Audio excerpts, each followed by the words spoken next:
विजय जी, एक चीज आपसे समझना चाहेंगे, क्योंकि योगी आदित्यनाथ पर आपने किताब भी लिखी है, उनको करीब से जानते हैं, उनके तमाम तथ्यों को आपने बहुत तरीके से देखा। योगी आदित्यनाथ चूंकि बीजेपी के इकलौते ऐसे उत्तर प्रदेश में नेता हैं जिन्होंने 37 साल बाद उत्तर प्रदेश में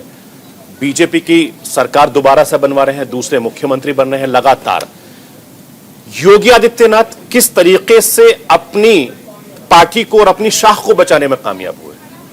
ये साफ है, जब आपने खुद ने जिक्र किया, जैसे सरफराज, आप तो राजनीति को और उत्तर प्रदेश की राजनीति को, कभी आप लोगों ने सरफराज की हथेली देखी है? उस हथेली पे जैसे लकीरें हैं ना, वैसे वो उत्तर प्रदेश की राजनीति को समझते हैं और फिर सवाल मुझसे कर रहे हैं।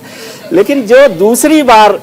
योगी आदित्यनाथ बने, भारतीय जनता पार्टी की सरकार 37 साल बाद बनी है, ये अपने आप में इतिहास है और ये मैंडेट है कि जो तमाम आशंकाएं चुनाव से पहले हो रही थी, बहुत सारे हमारे जो ज्ञानी लोग हैं तमाम तरीके की आशंकाएं कर रहे थे कि सरकार की एंटी इनकम्बेंसी होगी, लोकल एंटी इनकम्बेंसी होगी, योगी आदित्यनाथ को हटा दिया जाना चाहिए था, कुछ नया बदलाव होना चाहिए था ओबीसी, उन तमाम आशंकाओं को निराधार किया उन्होंने। प्रधानमंत्री ने हालांकि सबसे पहले इस बात का कहा कि आएंगे तो योगी ही,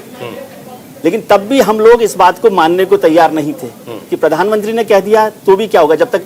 बहुमत नहीं मिलेगा। और स्पष्ट बहुमत के साथ दूसरी बार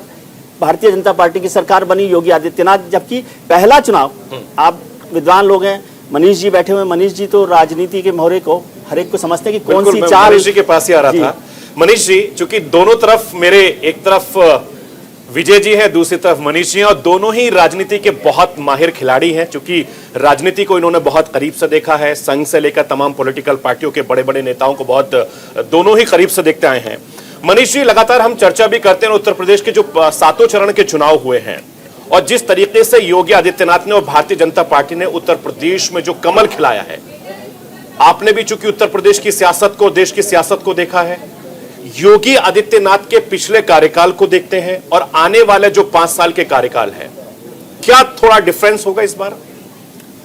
देखिए, अब से कुछ ही देर बाद लोक भवन में जो बैठक होने वाली है, मुझे ऐसा लगता है कि पिछले 5 सालों में योगी के किए हुए कामों के चलते ही विपक्ष को भवन में चला गया है। लोक भवन में पहली बार, जैसा कि विजय जी कह रहे थे, कि रहस्य नहीं होगा कि विधायक दल का नेता कौन होगा। 5 राज्यों के चुनाव हुए, 4 राज्यों में बीजेपी आई, लेकिन 3 राज्यों को लेकर आखिरी तक ये कश्मकश बनी रही कि आखिर नेता कौन होगा, किसका नाम आएगा। गोवा को लेकर ये था कि हाँ, डॉक्टर प्रमोद सावंत रहेंगे। उत्तराखंड की आप बात देखिए, वो जो रोमांच था, विजय जी भी इस बात से सहमत होंगे कि वो रोमांच आखिरी तक बना रहा। राजनाथ जी पहुंचे, मीनाक्षी लेखी उनके साथ थी, तो यहाँ पर रोमांच वाली कोई बात नहीं है। हमारे कार्यक्रम का नाम है यदा यदा ही योगी। मुझे ऐसा लगता है कि योगी के काम काज के साथ साथ उनकी 5 साल की तपस्या जो रही,